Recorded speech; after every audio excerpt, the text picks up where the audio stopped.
I tell you what, Bryan actually has a fascinating revelation about Breaking Bad. We'll get to in 1 second. That'll be of particular interest to a crowd right here. Yeah. It's really interesting. By the way, this book is fantastic. So I'm very pleased to be with all of you this afternoon. Very pleased to be with Bryan, and pleased to get you involved with this. You start the book talking about a particular scene in Breaking Bad with an actress named Kristen Ritter. And for Breaking Bad fanatics, you'll know the scene I'm talking about. I don't want to talk about that. Okay. Rather, I want to start. I think if anybody has, what's the best thing you've ever seen on television? Well, not only that, but the second to last episode of Breaking Bad, and a conversation that you have opposite Anna Gunn that I can almost do from memory, but the two lines that resonate with me forever: I liked it, and I was good at it. Talk to me about that scene.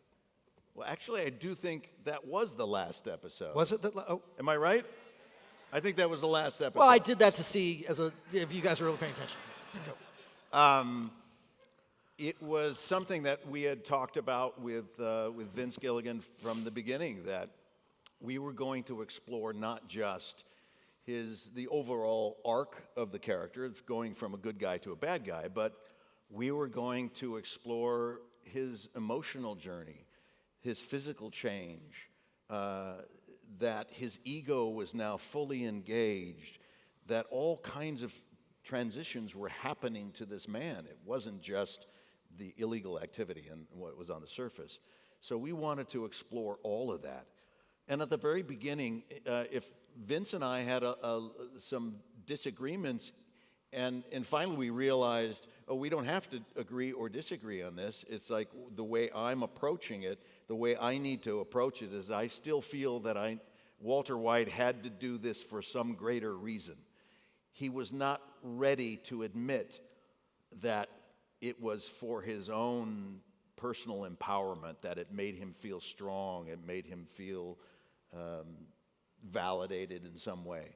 And Vince said, well, I think you were lying. I think you realized it was for you. And it's like, yeah, but people justify our actions all the time. We hide behind things.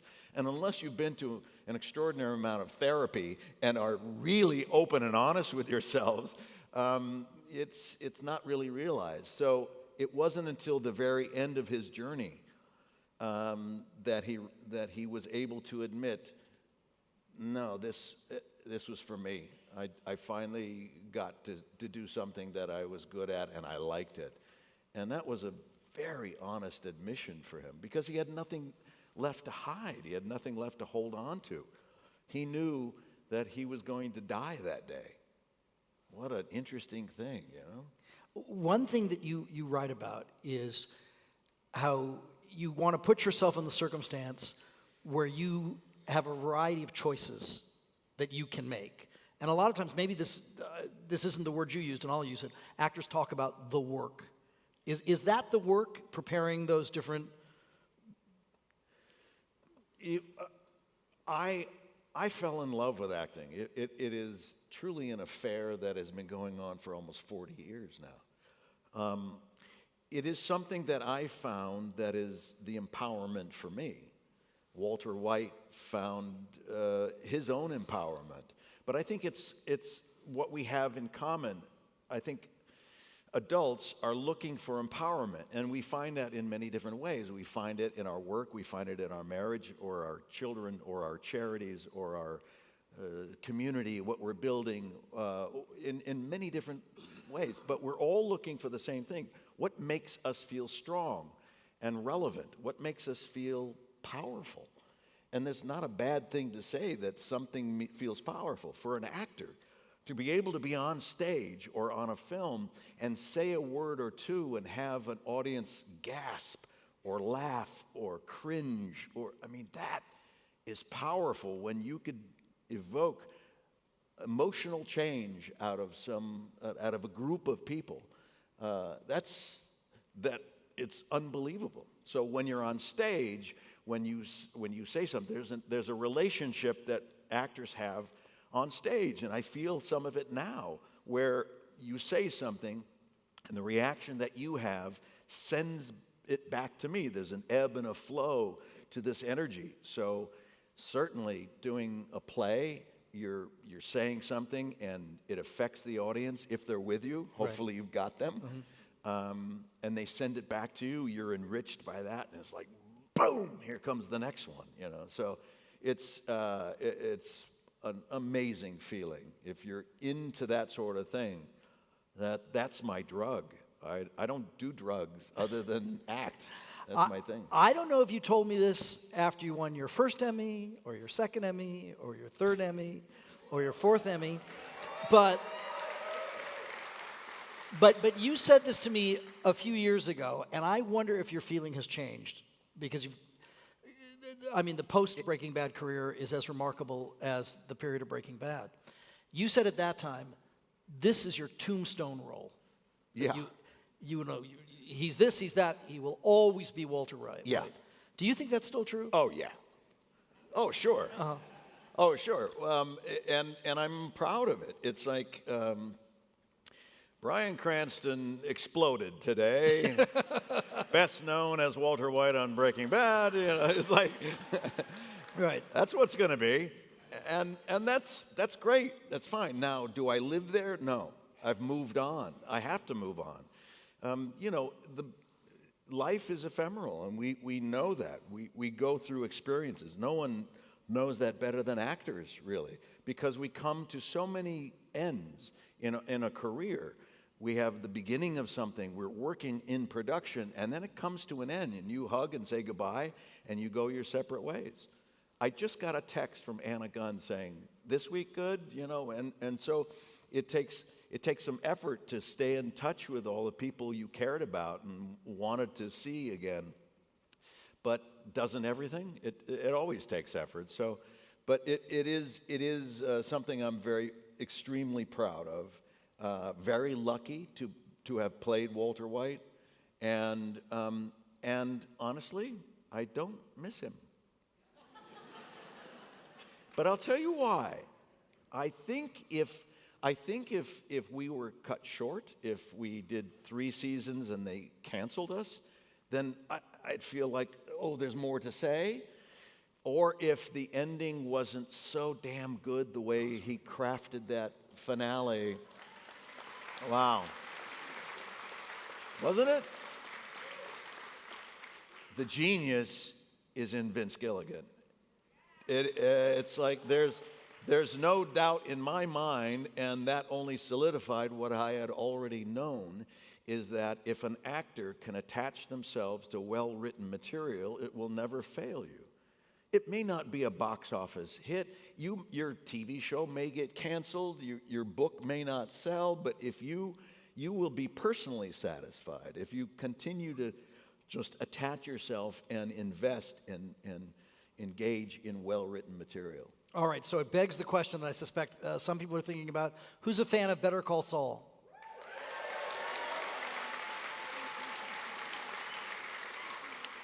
Me too. So, does Walter White inevitably have to appear on that show? I don't think so. I don't think he has to appear. Okay. All right. I had this idea, and I was going to pitch it to Vince and Peter Gould, producers. Should I pitch it to you instead? All right. I may be blowing the whole idea, okay. But this is how I picture it. If it's ever going to happen, Jimmy McGill, Saul Goodman is wrapped up in something that is very nefarious, and he's very anxious. The cops are after him, bad guys are after him, and he's like all tightly wound. What happens to a person, especially an adult, if they're all tightly wound? They get constipated. So Jimmy McGill goes into a store to look for an X-Lax or something, and he needs a laxative desperately. And he happens to be standing next to some guy who we don't even see. It's just him looking at products. And then Jimmy McGill picks up one of the things, and we hear this guy's voice go, no, that's really tough on your liver.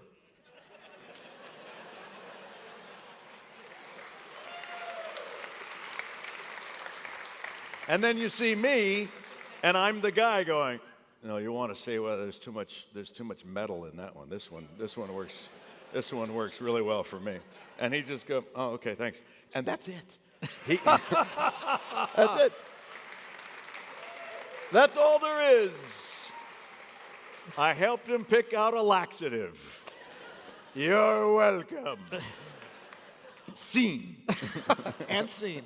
One terrific thing about this book is you don't sugarcoat. It's very honest, it's very candid, and you own up to mistakes and to mischief. To that end, tell the good people here who Bill Johnson is.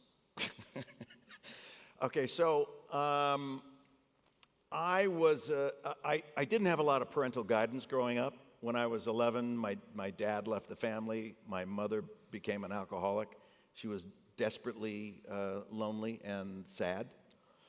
But I'm 11 or 12. So I started to become rather sneaky.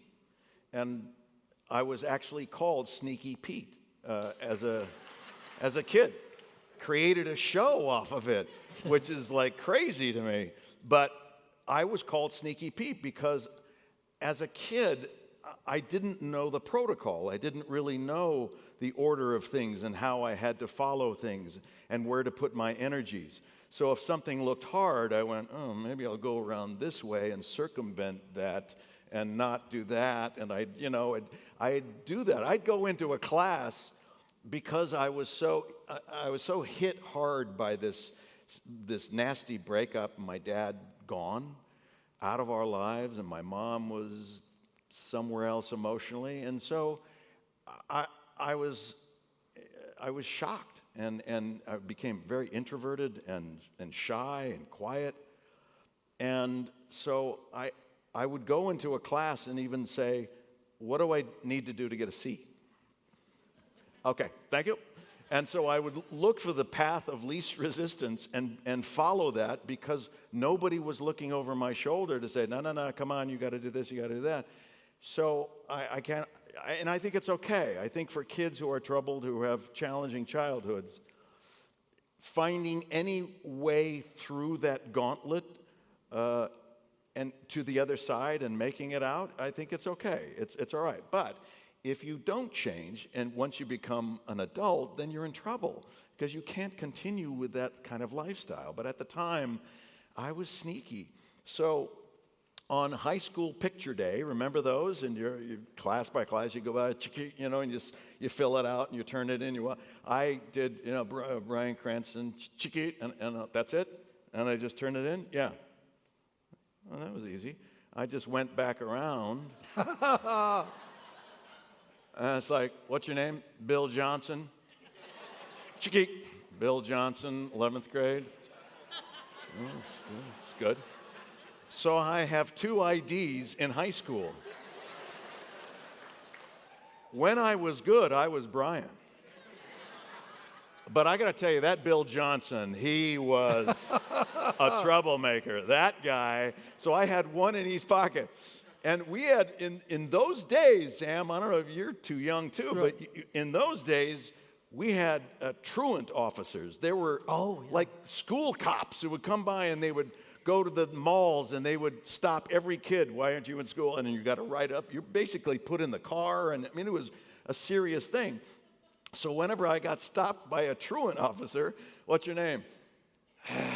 Come on, you might as well tell me. All right, Bill Johnson.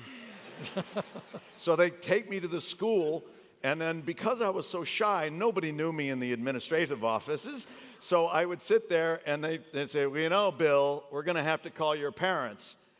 And I would go, oh, please don't. Don't call Stephen Dottie Johnson. And my number might be this, So I just got away with all kinds of things. And even on picture day, I am in the yearbook. I'm in my yearbook, and if you look back and saw him, you would go, "Oh my God, he was a very active kid." I was in the chess club.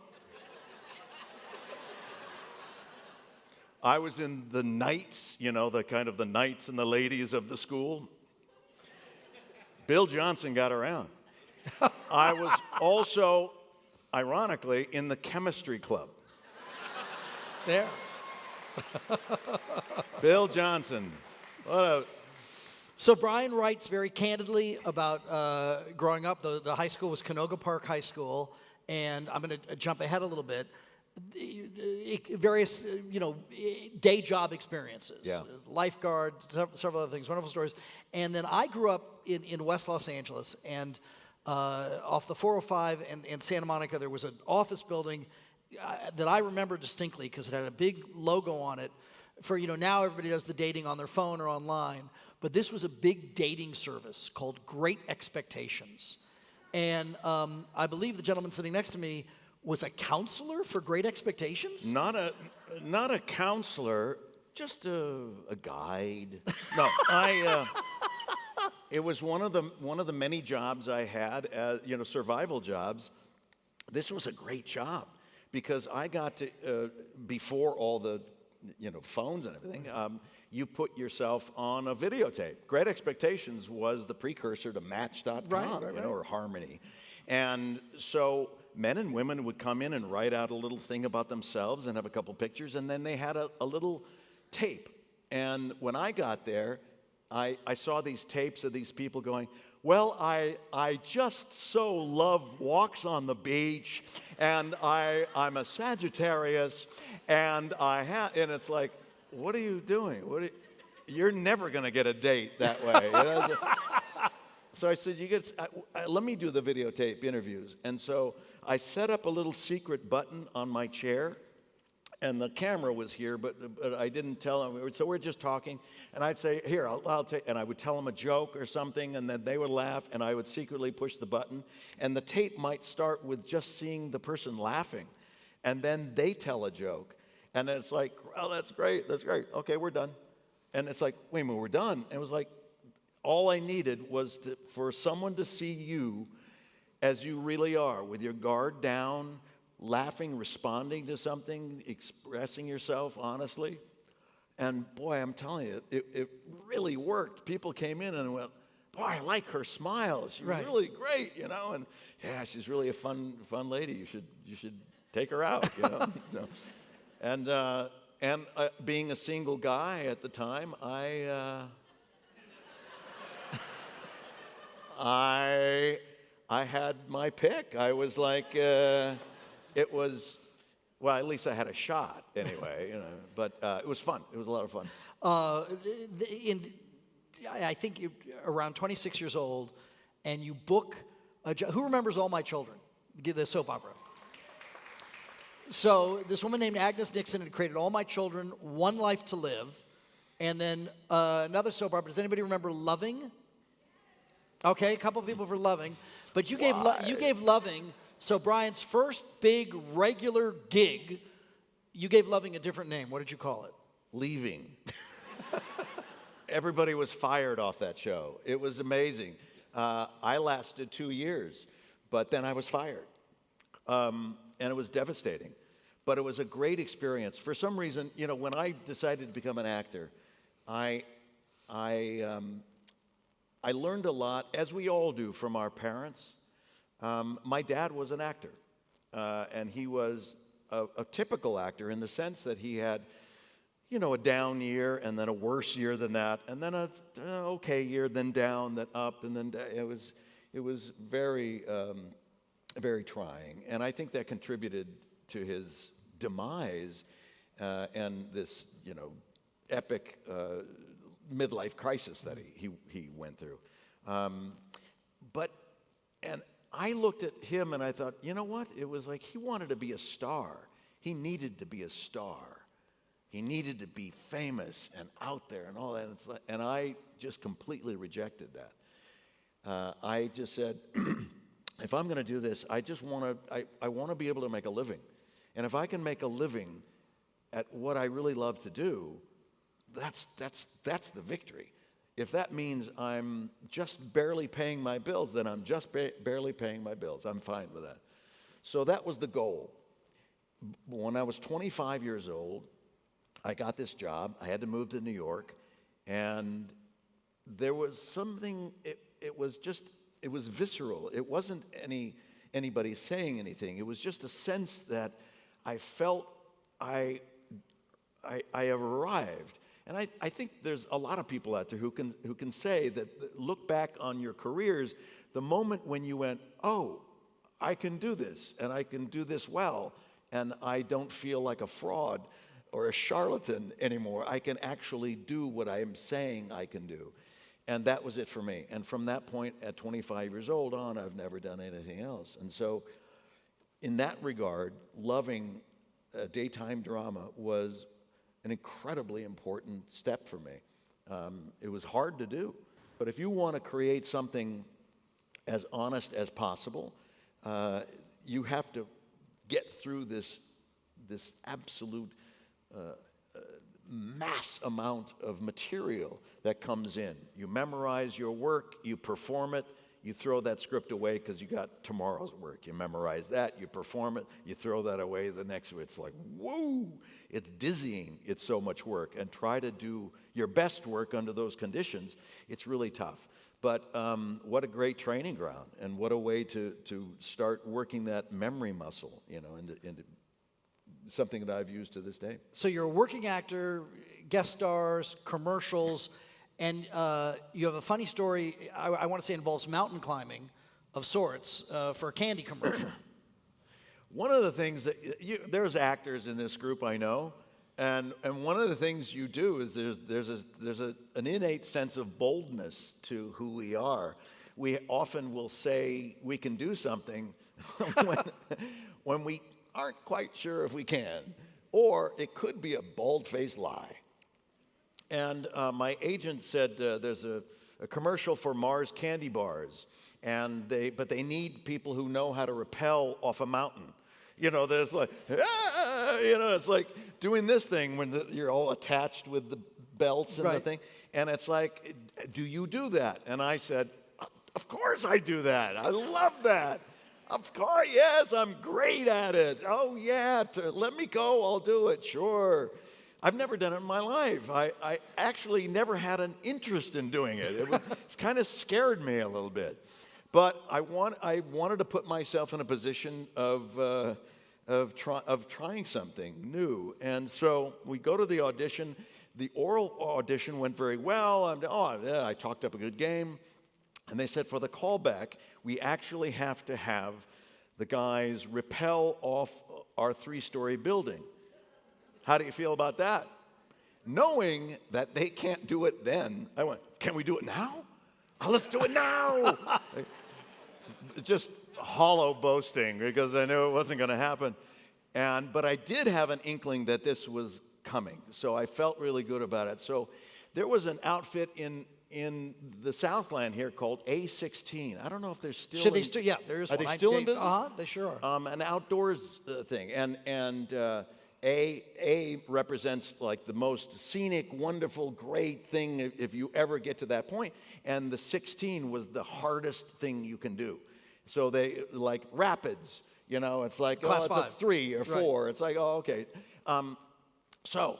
A16. I call A16, and this guy calls up, and Daryl or Dane, I forget his name, and he answers, goes, "Hello," and I go, "Yeah." Look, I need to learn how to rappel off a mountain or something, and I need to learn how to do this really quickly, like tomorrow. And he goes, "I'm your guy," and it's like. I said, Daryl, is there anyone else there? No, dude, I could totally do this. And it's like, okay, all right. And I met him out where I lived in Chatsworth, out Chatsworth Rocks, and he had all the equipment with him. And Daryl actually turned out to be a really good teacher.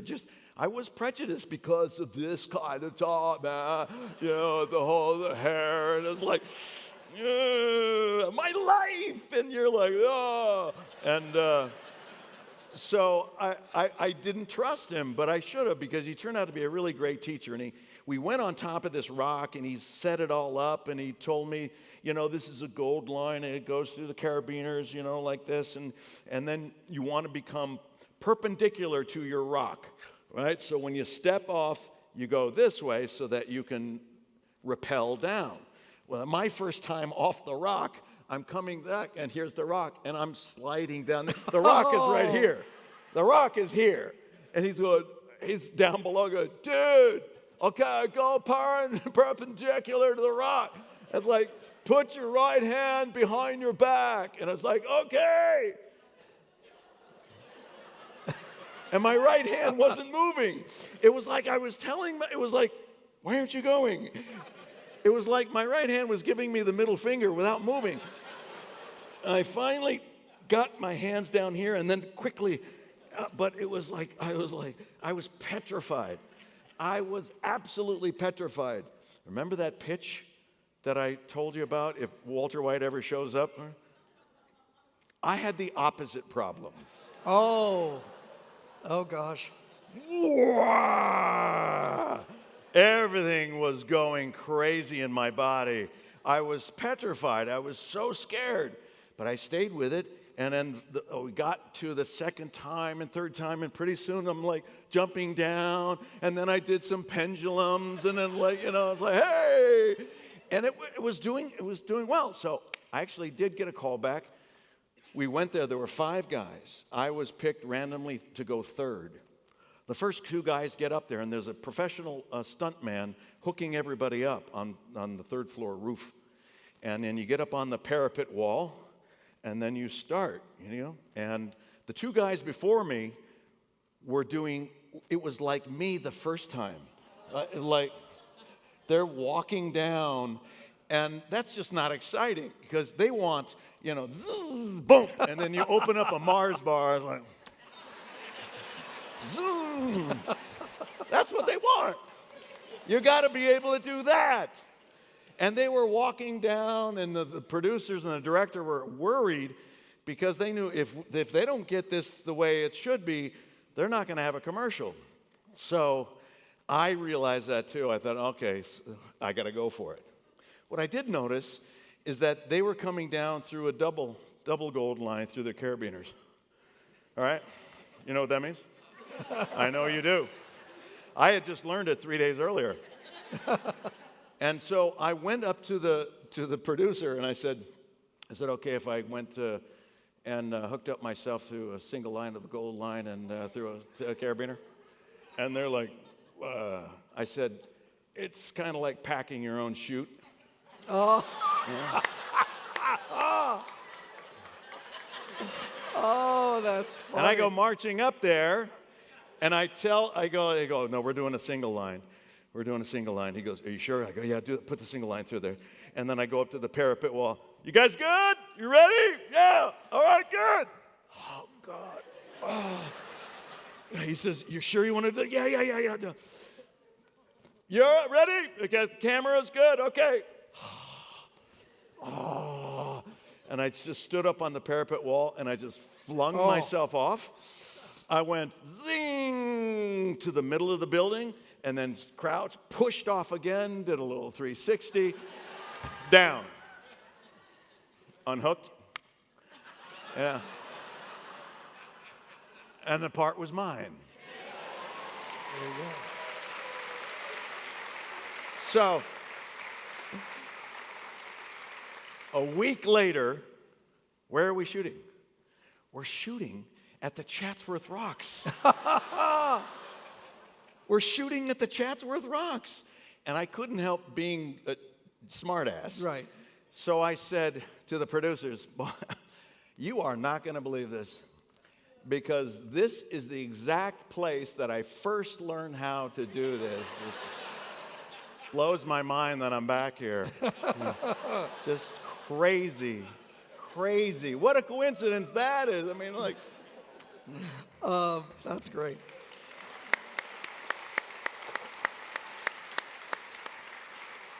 Another thing I really like about this book is Bryan is very honest about the women in his life and his love life and his married life. And he writes this: Our marriage has been such a foundation for me. Whenever young actors ask me for advice, I always tell them, get your house in order. Your relationships, your health, your personal life, that's your foundation. If your home life is sane, it allows you to go insane in your work. Talk to me about that a little bit. Well, again, I wouldn't wish my childhood on anyone. And I'm not saying that it was terrible. Up until I was 10, it was actually very good. Which I think was one of the reasons it was so devastating when it all collapsed, because my dad was always coaching us in sports, all baseball and basketball and everything. My mom was always the team mom. She was PTA. She was making our Halloween costumes. Every kid in the neighborhood came over to our house. It was a hub, and then it just got obliterated, and so it terrified me.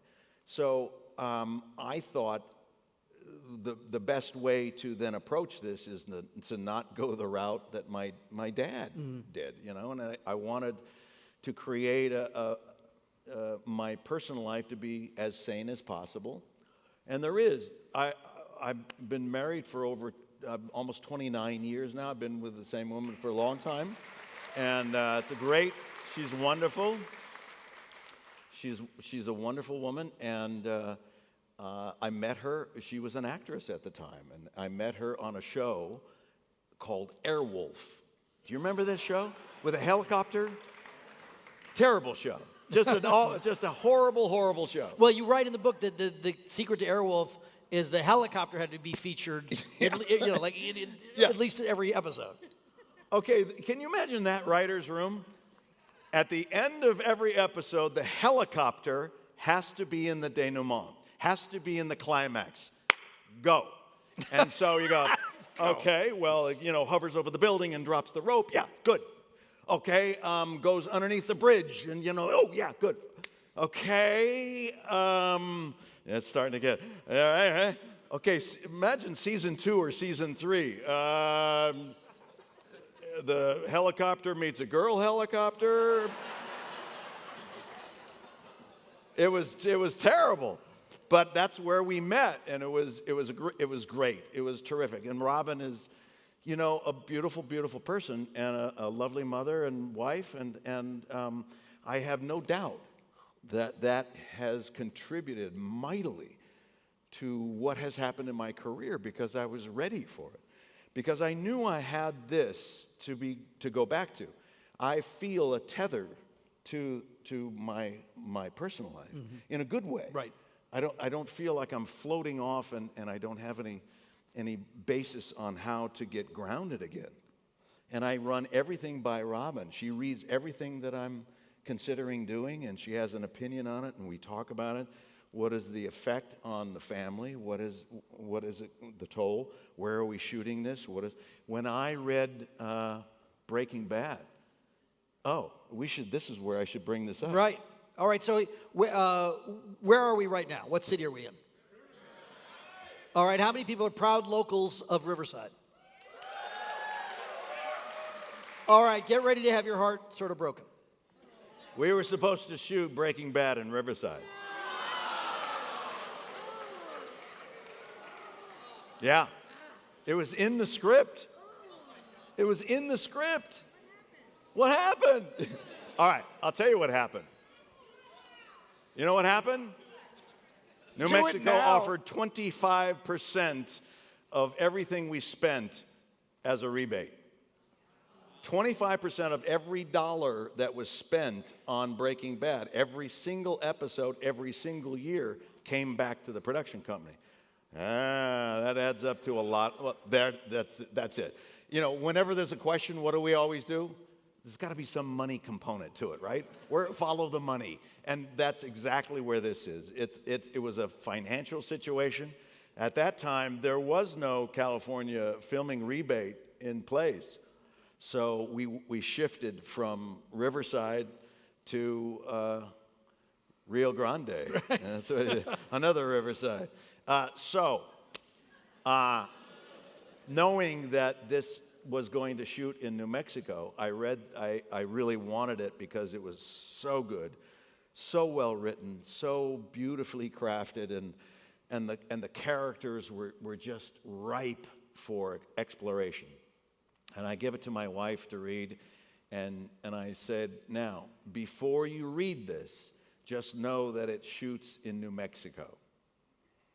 And she read it, and I keep peeking in to see what her reaction is. She's reading it, and read it in one sitting, read it, and she finished the last page, and she flung it, and she said, shit.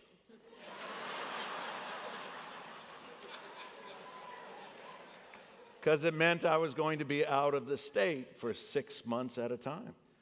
But because our daughter was just entering high school when I started, so I would come home every weekend. Either Friday night or usually Saturday sometime, I'd take the Southwest the nonstop. Southwest bus, excuse me, pardon. Right. And it's like peanuts. Oh yeah, sorry. And right, it is like, oh, I can't. Can you grab? I can't. You can't cross your leg. It's like, oh my God.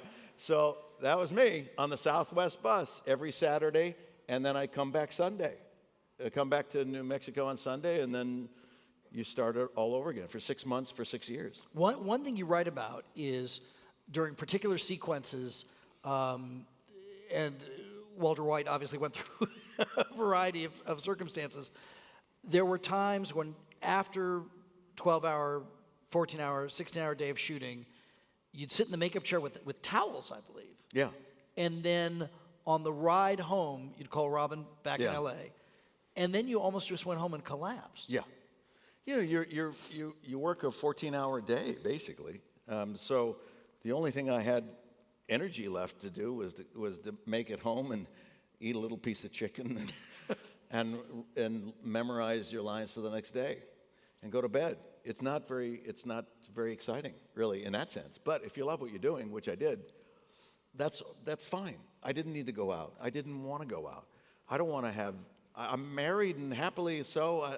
I'm working. So the Red Lobster in Albuquerque has no appeal. My picture is not up in that restaurant in Albuquerque. No. We'll get back to more of Breaking Bad in a second, but other memorable roles. Who remembers the dentist from Seinfeld?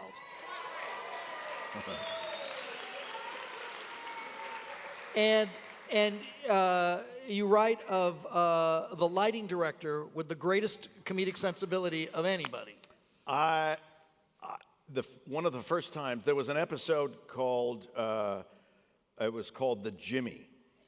And I think it was called it. And this is when Jerry thought that I was molesting my patients. and I was.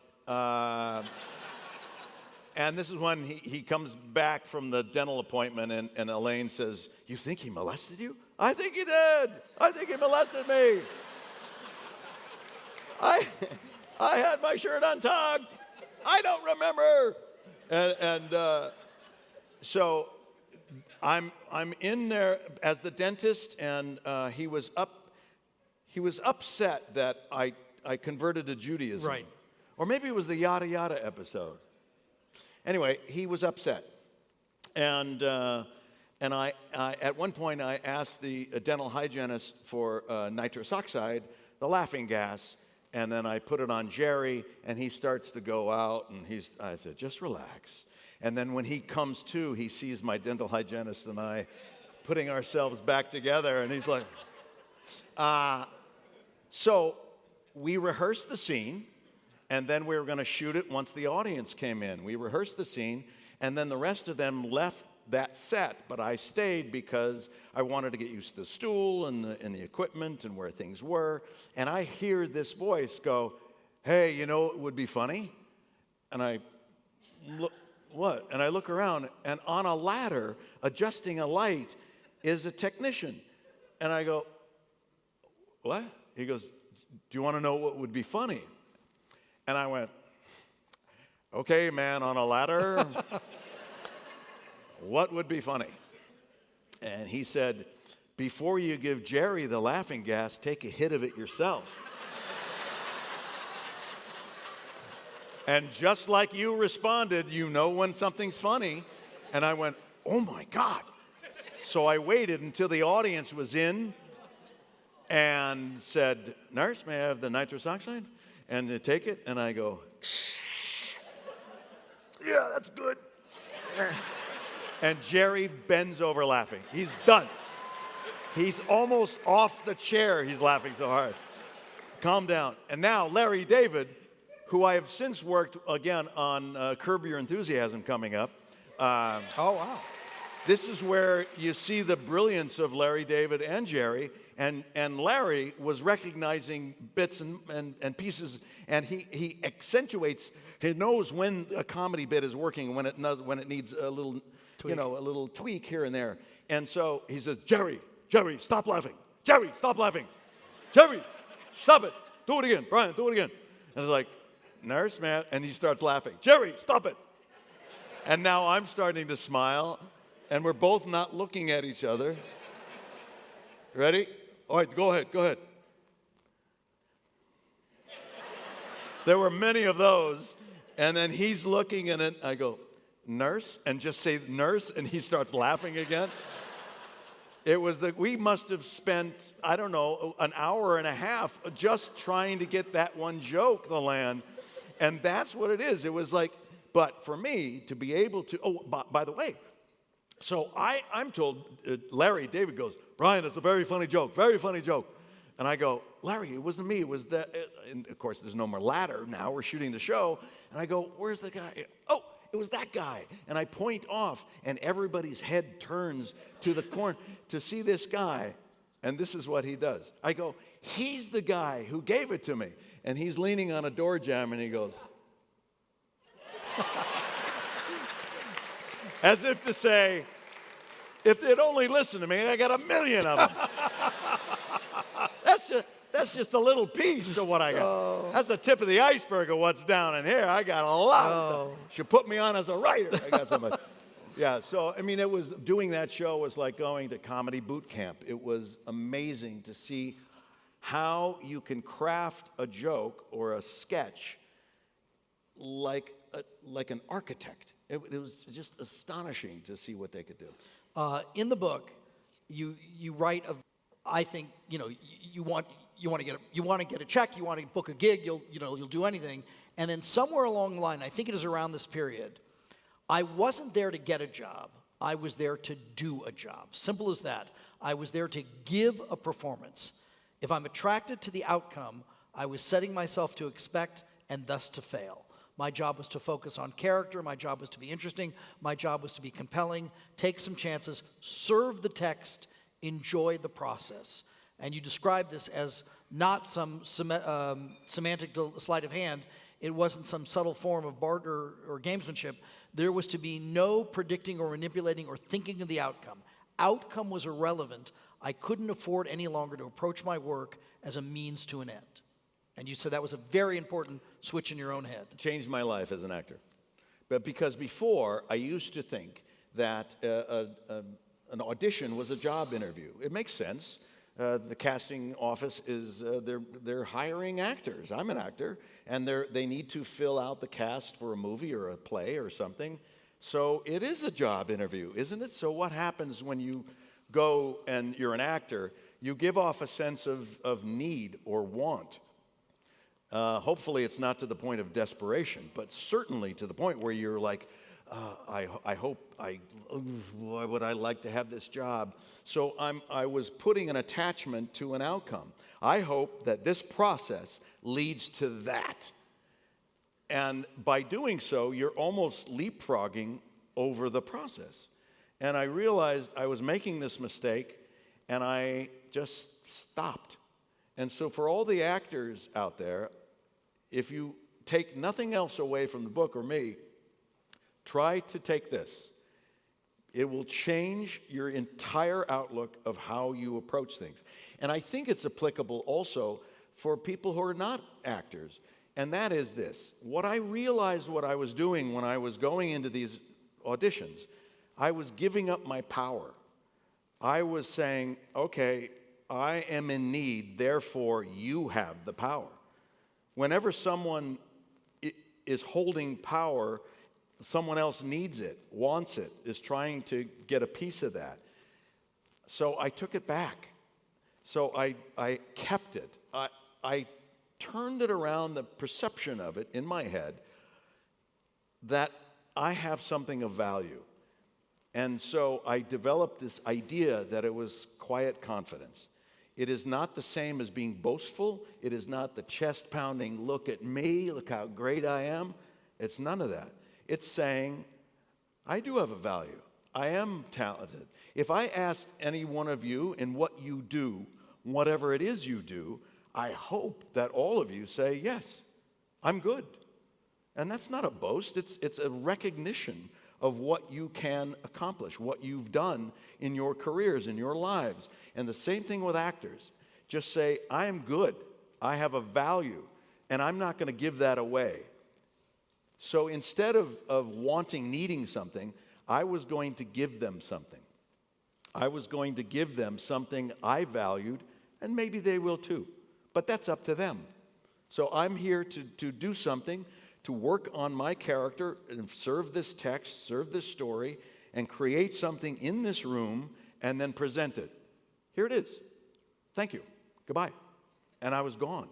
And I truly did not have, I wonder if they liked me. I wonder if they're going to call. Oh, I wonder this, I wonder that. I hope I can get that. I divorced myself from all of it. I just walked away. I did my job. My job wasn't there to get a job, as you mentioned. It was there to do a job. And my job is really this, present this and offer it to them. And maybe they'll see a value in that. And sometimes they do, and sometimes they don't. But it didn't diminish what I put into it. It didn't diminish my value. Oh my God. Once I adapted that, I never stopped working. Why? Because I wasn't going into a room with a sense of desperation or neediness. I didn't exude any of that. I came in with confidence, quiet confidence, but confidence. And now I'm on the other side. I produce, I direct, and so I have actors coming in to audition for me and writers to audition for me. And, well, thank you. But I can tell right away if someone's giving up their power. And I almost want to say, can we stop a second? Will you hold on to the value of your talent and come back another day or come back in an hour? And don't give it away. Don't let it go so that you become needy. You're not needy. You have something of value. Embrace that. So all of you who are creative, and even who don't feel that you're in a creative position, you really are. This is applicable to anything. At some point in your life, you are going to have to present yourself to others. You have to do a eulogy, or give a speech, or recommend someone, or stand up and say to your boss, I want a raise, and this is why. Not in the sense of please, please, please, please, please, please, please, but I'm a valuable person here, and this is what I do, and I hope you value that as well. So from my world and our actor world, it was this: hold on to it, don't give it away. And again, it's not boasting. I'm telling you, it did wonders for me. The other thing it was a cleansing. So instead of friends of mine who were reading for the roles, remember, I didn't take ownership. It wasn't mine. I'm just here to do my job and walk away. And I heard that another friend got a job that I auditioned for. I'm truly happy for them. I'm not resentful. I'm not jealous. It wasn't mine. It wasn't my job. So I was cleansed by this. It was like, oh my God, this is the greatest thing, because I can truly be happy for someone else getting something. It wasn't mine. It was as if I found your wallet on the street. Am I upset that I'm giving you your wallet back? Why would I be upset? It's not my wallet. It's your wallet. And I'm glad you have it back. It's not mine. I was just the person who found it, right? So if you guys can take that sense, I'm telling you, that mixed with you got to have talent. You got to have it. You'll be exposed quickly if you don't have talent. You got to have talent and patience and persistence, and do this. Just let it go and give it up and focus on the work, because that's what you're there for. Just do the work and let them make the decisions in their own bubbles, however they come to it and however they decide. Whatever they decide is up to them. Don't even think a second about it. And the last thing I'll say, that every person in the arts, any successful person in the arts has had to have had at some point in their life, is a healthy dose of luck. You cannot have a successful career in the arts without luck. And I say that as a sense of encouragement. So for all you writers and directors and producers and actors and musicians and dancers and singers and painters, luck is around the corner for you. Luck is that X factor that you need, but you got to be ready for when that opportunity presents itself. There are several examples in this book that I write about. One, I'll tell you one real quickly. I wrote a screenplay for my wife as a present. And I decided, okay, I'm going to do this. I delayed and delayed. I got a little money and then I lost the money. I got some, and I delayed and delayed and delayed and delayed and delayed until I finally said, you know what? I just had a feeling if I delay this anymore, if I don't start this, even though I didn't have all the money I needed, if I don't start this and take the chance that I'll get the rest of the money to put this together, it's never going to happen. I've got to just take this chance. I got to roll the dice. I got to do it. So I did it. It's called Last Chance. It's a beautiful little film. It's a sweet romantic drama. It's an empowering film, especially for women. And I wrote it for her. So we did this movie. I'm back in Los Angeles 3 days, and I get a call. It's from my agent, and they said, do you want to audition for a role on X-Files? And I said, yeah, I'm broke. I need to put myself in a position to where I might have a chance to make some more money. The writer of that episode, I did get it, by the way. I looked the part. I was like this crazy guy. And the writer of that episode was a man named Vince Gilligan. I am back in Los Angeles for 3 days. Remember, I could have easily postponed it another week, another 3 or 4 days, and then I wouldn't have been there to get that audition. The audition introduced me to Vince Gilligan. If I did not meet Vince Gilligan on that episode of X-Files, I would not have been Walter White in Breaking Bad. It just would not have happened. And someone else would be on this stage talking to Sam Rubin right now. You'd have Matthew Broderick would be standing up here going, I'm so happy I played Walter White. Right. So, is that something you could plan? No, it's just stuff. It's just things. So let that stuff go. Know that the X factor of luck, it's an ebb and a flow, and we all want it to come now, don't we? It's like, I want it now. Give me the luck now. It's like, no, it's not looking at your timetable. Luck is not looking at your schedule at all. It's just that you have to trust that it'll be there and know that that's the X factor that you need, that it's out there, that you're doing the right thing. And I wish you all the best of luck, and I hope I get to work with some of you. That'll be fun. Well, I always like that phrase that luck is preparation meeting opportunity. Yeah, it's true.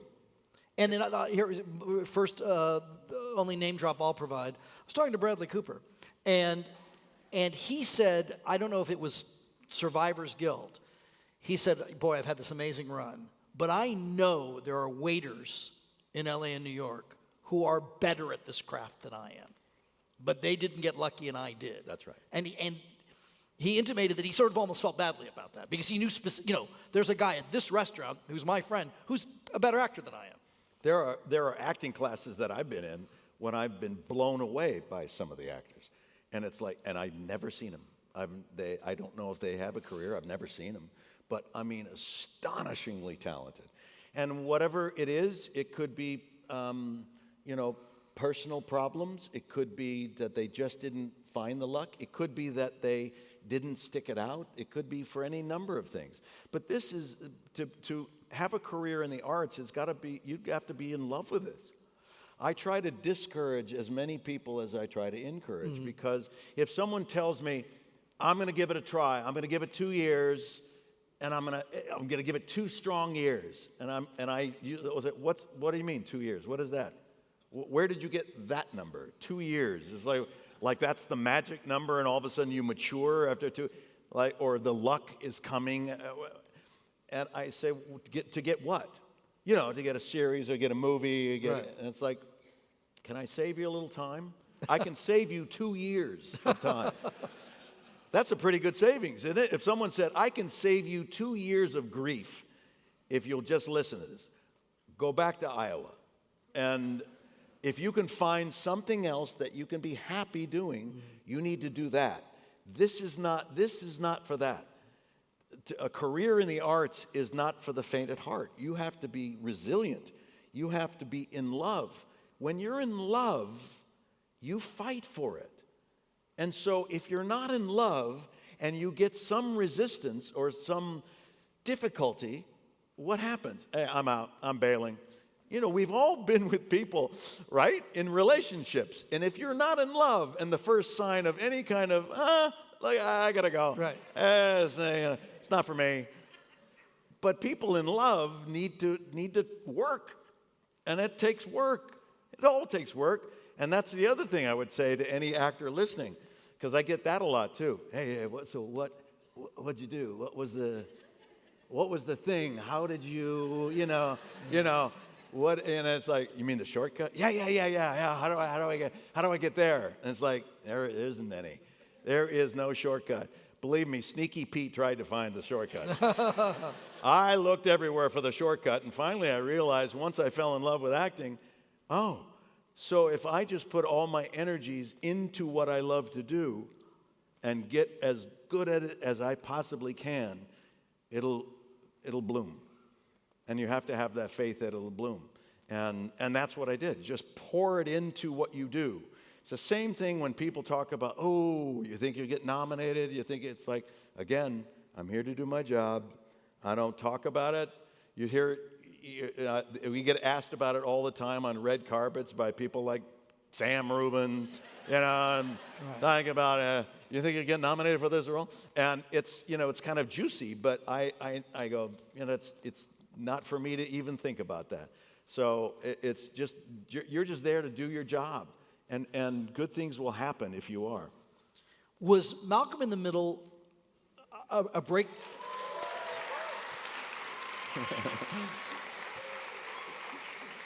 Because to that was your steadiest job, and my guess is in success that was your most lucrative job. Zero tolerance.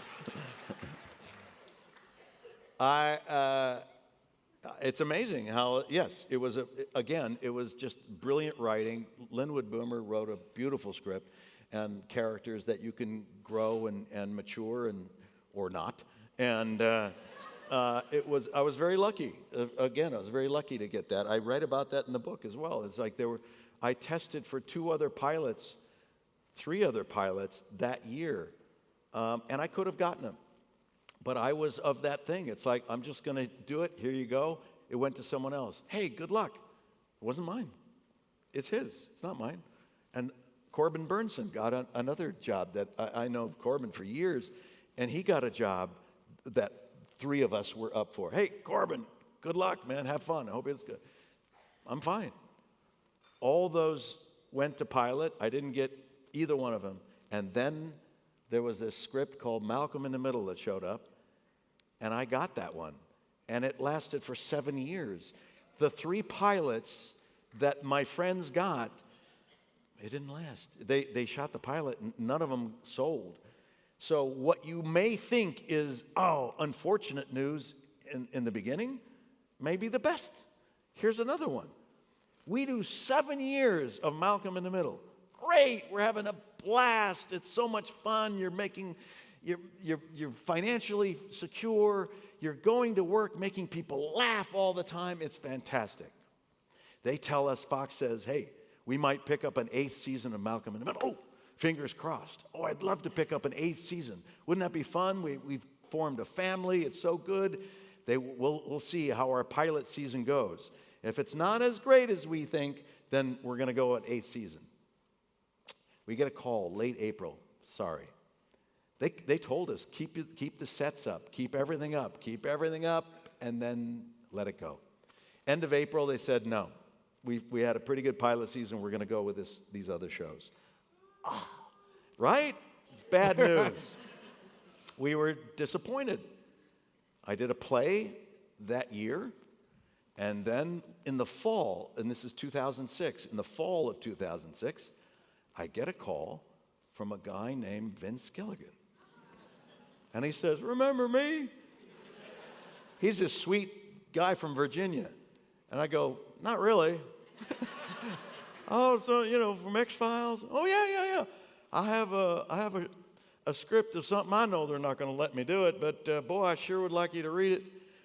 What you did on X-Files was the kind of character I think this would be perfect for, and I think, and I said, okay, Vince, I'll read it. Yeah, sure.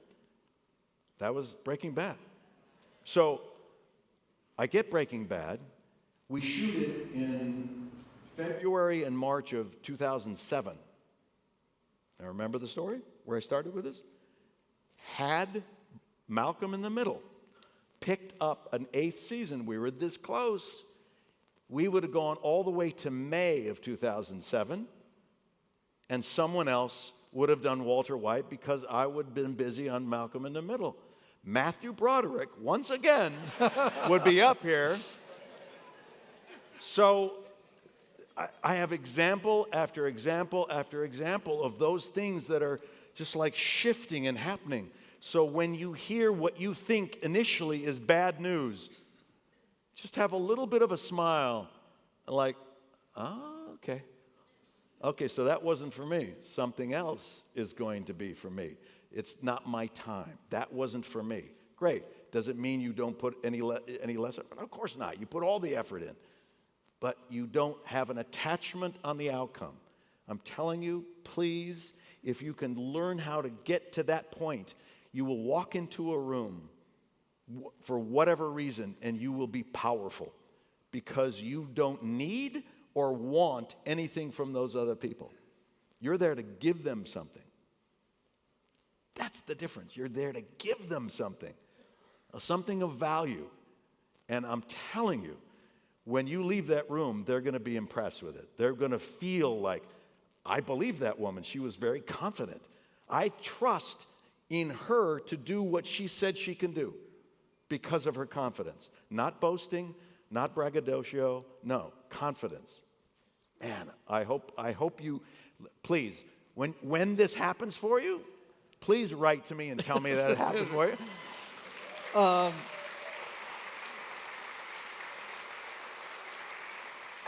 In just a minute, we're going to turn the lights on and invite you to ask some questions. So my final question to you, and all these Post-it notes, I really enjoyed this book, and this has just been fantastic.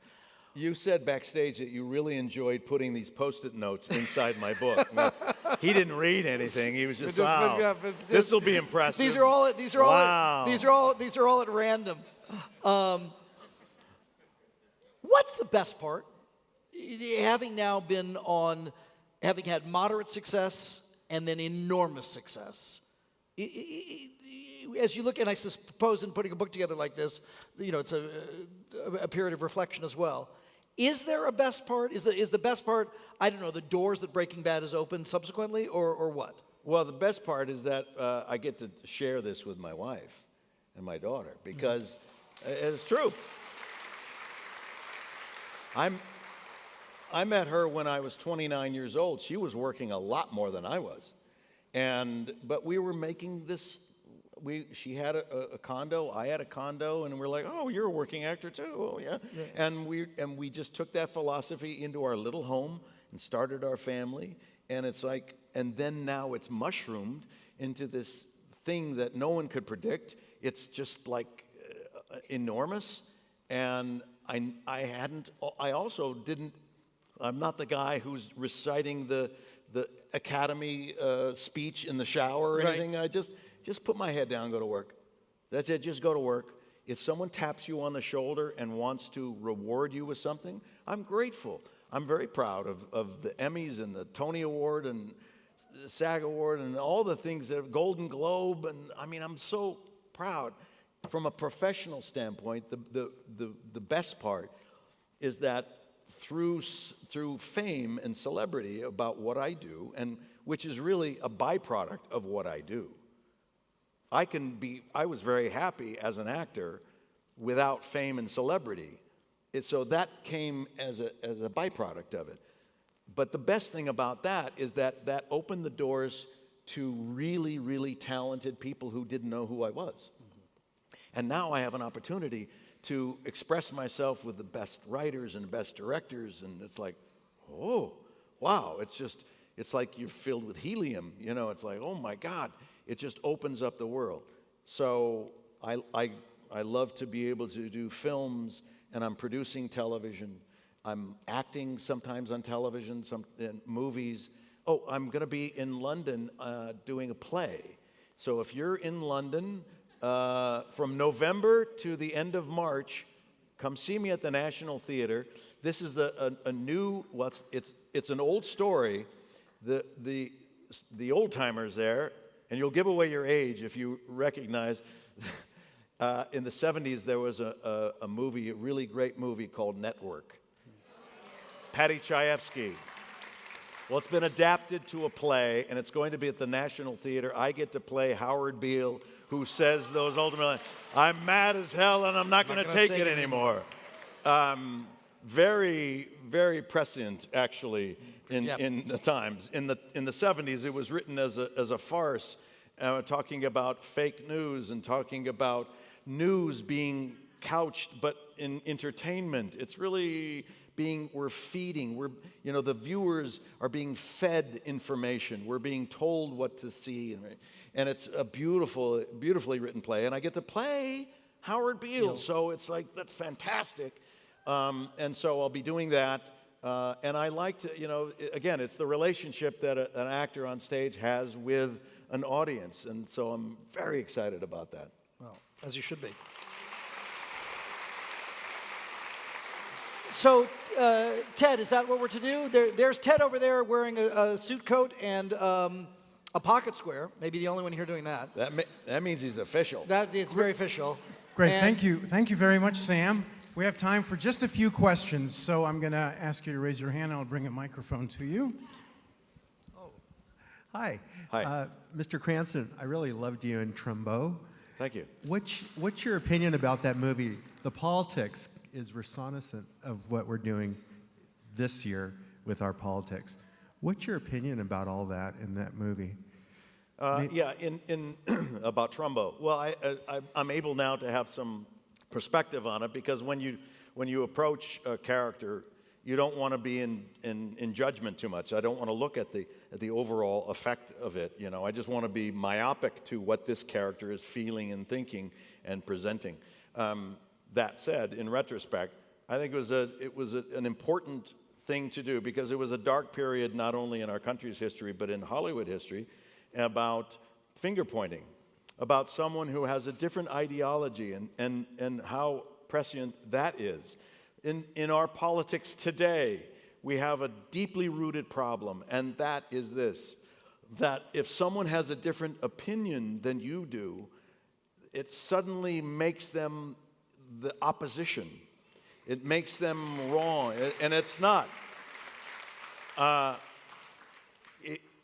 accept that the people that I engage with politically, I accept that they love this country as much as I do. I really do. And I don't think they want it harmed in any way. We have a different approach to what we think will be the best way to help this help the ills of society. But that's not a bad thing. That's actually a good thing. When I was doing All the Way, playing LBJ, and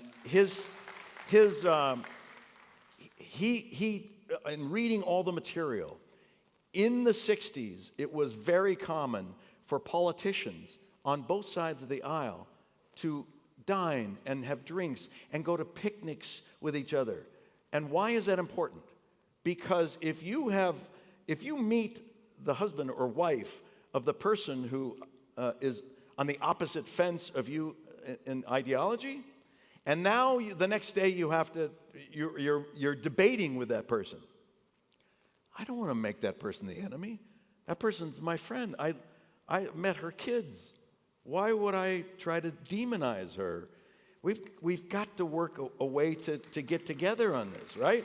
So I think what we're missing is civility. We're missing common courtesy and civility. And we need to be able to reach across and say, I support this man's project. I don't care if he's a Republican or a Democrat, I'm on the opposite side. This is a good idea. Let's do that. And that's what we need more of. Thanks. Okay, Ted's over here. Good afternoon, Mr. Cranston. Hi. Your performance in LBJ was terrific, superb. Thank you. I was wondering, how did you prepare for your role in LBJ, in All the Way, as LBJ? What was your process? How did you get his accent down to the T? And Well, again, what you were talking about, Sam, is what is the best thing about it? Well, I could afford to go down to Texas. I spent days and days in the Hill Country and also the Johnson Library. They were so kind to me, they let me alone after hours and said, leave whenever you want. We got the guard here, he'll lock up after you. And I would just absorb everything I can. And the last chapter in the book is an important one, especially for actors, because I made a calculated error. It was daunting to me to take on this magnificent personality in all its glory and depth. He had the heights of ambition and the depths of depression and insecurity and everything in between. So I was taking it all in, and I got to Boston with 3 weeks before we did this 3-hour play that I'm on stage for the whole time, and I got blocks and blocks and blocks of dialogue. I didn't memorize anything until I got to Boston. And all of a sudden I panicked, and I realized, oh my God, what have I done? I would call my wife every day and go, I can't do it. I'm gonna choke. I don't know it. I don't have enough time. I need more time. Okay, so here, let me tell you this little story. Those of you my age will know Tanya Harding, Nancy Kerrigan. So the story, the youngsters won't know this. Okay, here's the story. They were two ice skaters at the top of their game, Olympic level ice skaters, and always in competition with each other. Well, someone came out with a lead pipe and clubbed Nancy Kerrigan in the leg. Wham! Down she goes, weeping. Girl, why? Why? She's out. And Tanya Harding goes, oh, that's too bad. Yeah, that's awful. I wonder who could have done that. She had someone, her bodyguard and her husband, there was some kind, and they made this deal and they did it to her. I mean, this was crazy. Now, I'm walking to work feeling this insecurity, feeling like, oh my God, I made a huge mistake. I was just doing all the research on the character, and I didn't start doing the logistical, practical work of learning lines and that redundancy of it. And so I was walking to work one day, and I was realizing, well, what if someone just came out of the bushes and hit me in the knee with a baseball bat? I'm actually having this daydream. What if someone jumped out and hit me in the knee with a baseball bat? And I was in the hospital like this, going, boy, it's not my fault. Someone, did that, and look at, I need 2 weeks in the hospital before I can do this play. And then I started thinking, yeah, but how hard should someone swing for 2 weeks of damage? Not a month. I don't want to have to put a new knee on it. Just, is it a tap? Is it? And I'm thinking, and I'm walking and going, is it hard? And then all of a sudden I start laughing because I was in my own muck and mire of insecurity and doubt and going, oh my God, look what's happened to me. I've swirled around and allowed this mistake to just eat me up until I was feeling so insecure that I was going to fail. And if not for my wife and my dear friends who were helping me saying, just do the work. Just do the work. Just focus on doing the work and it'll come. Trust, it'll come. There's a trust exercise every actor does. In the first day of trust exercise, you get with another actor and the one person says, okay, cross your arms and fall back into the other actor's arms. And I'm supposed to catch the person and then lay them down. And you go, just fall back, yeah. Just, what if, you're thinking, what if they don't catch me? It's like, well, that's the first thing you need to do. You need to be on stage and trust each other. It was trust. Okay, it's going to come. And it did come. I just, put all that stuff away. I've just got to focus on my job, what I do, and just pour it in and pour it in. And when we had our first audience, I was backstage, and I always take 3 deep breaths. And I shake it so that my body is connected to my mind. I just want to be connected. And after the 3 breaths came this involuntary smile. Because after all the sacrifice and living like a monk for a month, I mean, I didn't go out, I didn't watch TV or see a movie, I didn't see anybody, I didn't talk to anybody. For a month, I just poured over this thing. But after doing that for a month, I went, oh, yeah, it's because I get to play this. I get to be this guy, to go out and take a bite out of it and just mash it and it's like you want to do a primal scream. You're so excited about what you're about to do, but it's all because of the work. You can't do it without the work. So I put it in the book, and I wanted to put it in the book because I wanted to say, look, I've been doing this for almost 40 years. So if you're feeling insecure, you're feeling moments of doubt and insecurity, hey, this happened to me 3 years ago. 3 years ago. So it's there within everybody. Don't think that you're unique in your own insecurities. You're not. Everybody's got them. Just breathe through it and go, oh, I'm feeling insecure. Yep, okay. Send it back out. Just accept it like, oh, this is a human feeling. Yep. Okay. That's uncomfortable. Now let me see what I can do about it. So, yes. And our final question for the evening is over here. Yeah, over here. I've given up my power. Right. I've released the power. To Ted. Hi, Mr. Cranston. It's Hi. a pleasure. Thank you for an amazing day. My name's good. Richard. Thanks. And I wanted to know what kept Walter from ever really getting past that point to embrace Jesse and give him all he needed emotionally and as a father figure. What kept Walter from getting to that point? And at the end, did Walter regret that? I see you're on Team Jesse.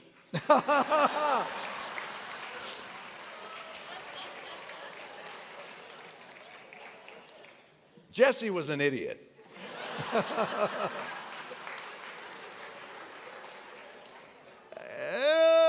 A lovable idiot, but he was kind of an idiot.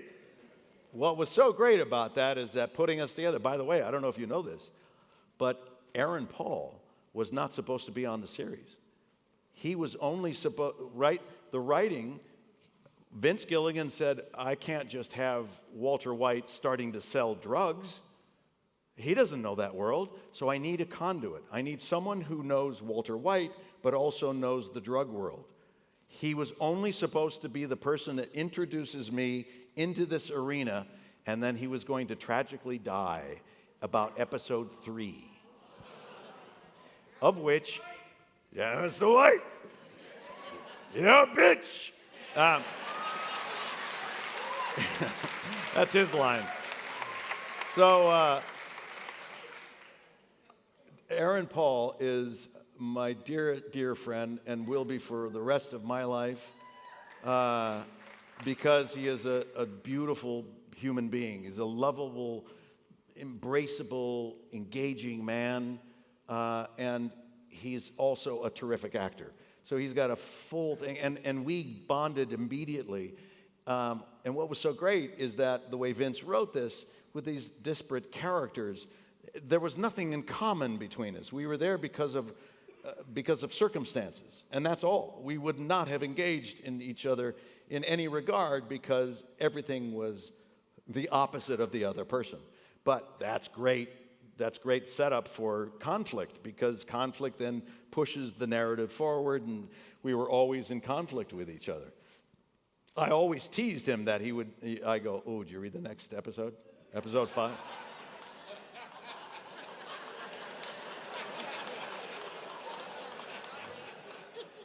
And he was very gullible, and he'd go, no, no, no, no, no, no, no, no. And I go, it was a good run, man. You got 5 episodes out of it. That was the first season. He was like a puppy dog. He believed everything. He was so sweet. I go, yes, you are. Oh. Yes, you are. Oh. Who's a good boy, Aaron? And he grew up to be a big dog. And he deserves it because I hope you get a chance to meet him if you haven't already, but he's a lovely, lovely person. Is that the end of it? Or do we? That's a wrap. Okay.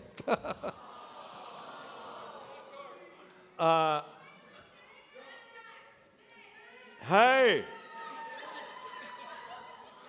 Hi.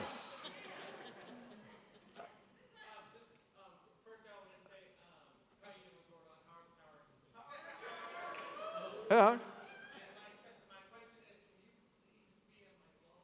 Can I what? Be in your log? Your blog. Your blog? I do things like this on the spur of the moment. I do. You know, it's like, it's not something I could plan, but it's like during a hurricane, I was making a movie, Sandy, during Hurricane Sandy. We were making a movie, and so production shut down for 3 days. And I said to the interns, I said, hey, we're locked into this hotel. We can't leave. Hey, why don't we make a movie? Let's steal the equipment. And so I said, okay, who wants to do this? So 5 interns wrote up a little short. And I said, slip it under my door, but don't put your name on it. And so some were like, and then he goes to the moon, and he was like, oh, come on, we got 3 days. We can't go to the moon in 3 days. So I chose one that was good, but also shootable in 3 days. And we took the equipment from the production company that had it locked up, and I'm like unlocking, and we're like taking all the equipment because the insurance was not going to cover us or anything, you know.